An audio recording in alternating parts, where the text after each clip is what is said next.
context of early Christian prophecy. John must normally have been active as a prophet in the churches to which he writes.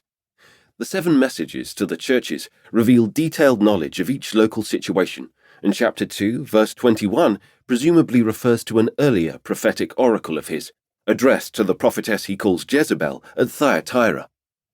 John was no stranger to these churches, but had exercised a prophetic ministry in them and knew them well. Since Christian prophets normally prophesied in the context of Christian worship meetings, we must assume that this is what John usually did. The reading of this written prophecy in the worship service was therefore a substitute for John's more usual presence and prophesying in person.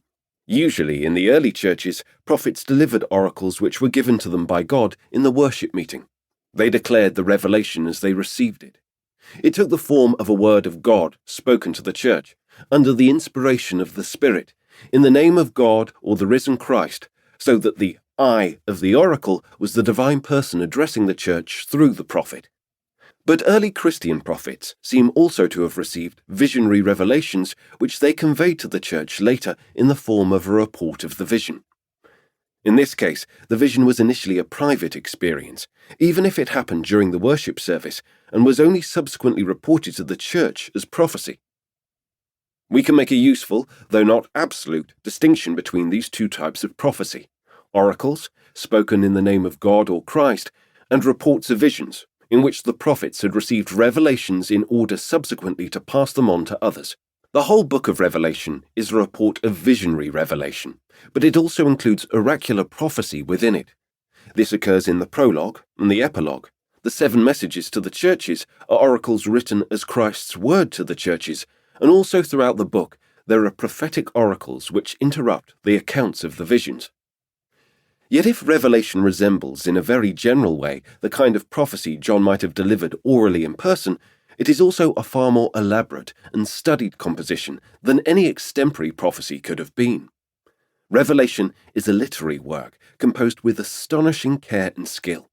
We should certainly not doubt that John had remarkable visionary experiences, but he has transmuted them through what must have been a lengthy process of reflection and writing into a thoroughly literary creation, which is designed not to reproduce the experience so much as to communicate the meaning of the revelation that had been given him. Certainly, Revelation is a literary work designed for oral performance, but as a complex literary creation, dense with meaning and allusion, it must be qualitatively different from the spontaneous orality of most early Christian prophecy. Therefore, it may not have been just because he could not be with his churches in person that he wrote this prophecy. He wrote from Patmos, an inhabited island not far from Ephesus. It has most often been assumed that chapter 1, verse 9 indicates he was exiled there, whether in flight from persecution or legally banished to the island. This is possible, but it is also possible that he went to Patmos in order to receive the revelation. On account of the word of God and the testimony of Jesus could refer back to chapter 1, verse 2, where these terms describe what he saw, but on the other hand, see chapter 6, verse 9, and chapter 20, verse 4. Although most early Christian prophecy was oral, not written, John had plenty of models for a written prophecy, both in the prophetic books of the Hebrew scriptures and in the later Jewish apocalypses. In its literary forms, what he writes is indebted to both kinds of model. It is clear that John saw himself not only as one of the Christian prophets, but also as standing in the tradition of Old Testament prophecy.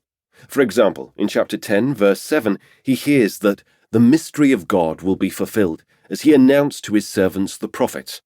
The reference, with allusion to Amos chapter 3 verse 7, is almost certainly to the Old Testament prophets. But then John goes on to record his own prophetic commissioning in a form which is modelled on that of Ezekiel. His task is to proclaim the fulfillment of what God had revealed to the prophets of the past. The whole book is saturated with allusions to Old Testament prophecy, though there are no formal quotations. As a prophet himself, John need not quote his predecessors, but he takes up and reinterprets their prophecies, much as the later writers in the Old Testament prophetic tradition themselves took up and reinterpreted earlier prophecies. It is a remarkable fact, for example, that John's great oracle against Babylon echoes every one of the oracles against Babylon in the Old Testament prophets, as well as the 2 major oracles against Tyre. It seems that John not only writes in the tradition of the Old Testament prophets, but